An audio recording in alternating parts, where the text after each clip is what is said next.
உம்முடைய பரிசுத்தமாம் வீட்டின் நன்மையால், உம்முடைய பரிசுத்தமாம் வீட்டின் நன்மையால்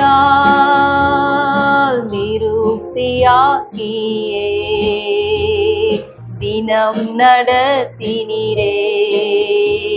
தேவா, உம்மை நான் என்றும் துதிப்பேன், நல்லவரே இயேசுதேவா.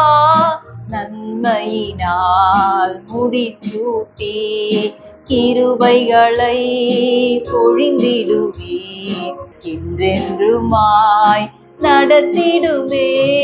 நல்லவரே இயேசுதேவா, நன்மையினால் முடிசூட்டி